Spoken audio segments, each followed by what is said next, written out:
नमः शिवाय। प्रिय शिव भक्तों, आज हम शिव पुराण तीसरा अध्याय विद्येश्वर संहिता के बारे में जानेंगे, जिसमें श्रवण, कीर्तन और मनन साधनों की श्रेष्ठता का वर्णन है।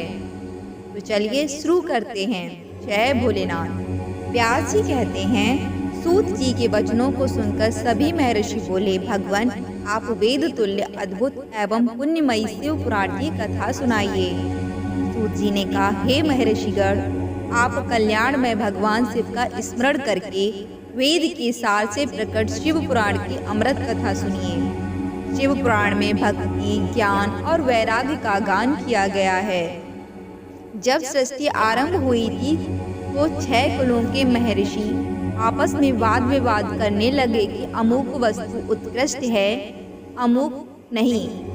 जब इस वाद विवाद ने बड़ा रूप धारण कर लिया तो सभी अपनी शंका के समाधान के लिए सृष्टि की रचना करने वाले अविनाशी ब्रह्मा जी के पास हाथ जोड़कर कहने लगे, हे प्रभु, आप संपूर्ण जगत को धारण कर उनका पोषण करने वाले हैं। प्रभु, हम जानना चाहते हैं कि संपूर्ण तत्वों से परे परातत्पर पुराण पुरुष कौन है। ब्रह्मा जी ने कहा, ब्रह्मा, विष्णु, रुद्र और इंद्र आदि से युक्त संपूर्ण जगत समस्त भूतों एवं इंद्रियों के साथ पहले प्रकट हुआ है। वे देव महादेव ही सर्वज्ञ और संपूर्ण हैं। भक्ति से ही इनका साक्षात्कार होता है, दूसरे किसी उपाय से इनका कोई दर्शन नहीं होता। भगवान शिव में अटूट भक्ति मनुष्य को संसार बंधन से मुक्ति दिलाती है। भक्ति से उन्हें देवता का कृपा प्रसाद प्राप्त होता है। जैसे अंकुर से बीज और बीज से अंकुर पैदा होता है, भगवान शंकर का कृपा प्रसाद प्राप्त करने वाले आप सब ब्रह्मर्षि धरती पर सहस्त्र वर्षों तक चलने वाले विशाल यज्ञ करो। यज्ञपति भगवान शिव की कृपा से ही विद्या के सार तत्व साध्य साधन का ज्ञान प्राप्त होता है। शिव पद की प्राप्ति साध्य और उनकी सेवा ही साधन है, तथा जो मनुष्य बिना किसी फल की कामना किए उनकी भक्ति में डूबे रहते हैं, वही साधक हैं। कर्म के अनुष्ठान से प्राप्त फल को भगवान शिव के श्री चरणों में समर्पित करना ही परमेश्वर की प्राप्ति का उपाय है, तथा यही मोक्ष प्राप्ति का एकमात्र साधन है।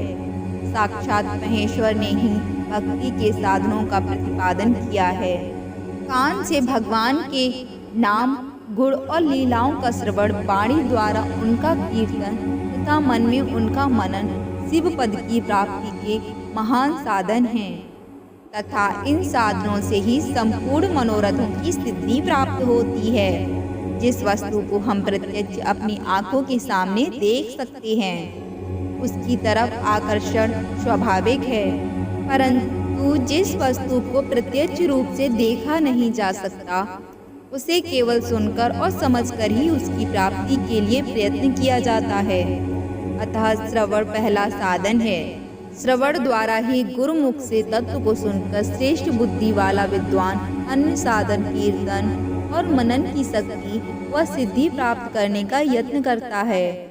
मनन के बाद इस साधन की साधना करते रहने से धीरे धीरे भगवान शिव का सहयोग प्राप्त होता है और लौकिक आनंद की प्राप्ति होती है। भगवान शिव की पूजा, उनके नामों का जाप तथा उनके रूप गुण विलास के हृदय में निरंतर चिंतन को ही मनन कहा जाता है। महेश्वर की कृपा दृष्टि से उपलब्ध इस साधन को ही प्रमुख साधन कहा जाता है। हर हर महादेव।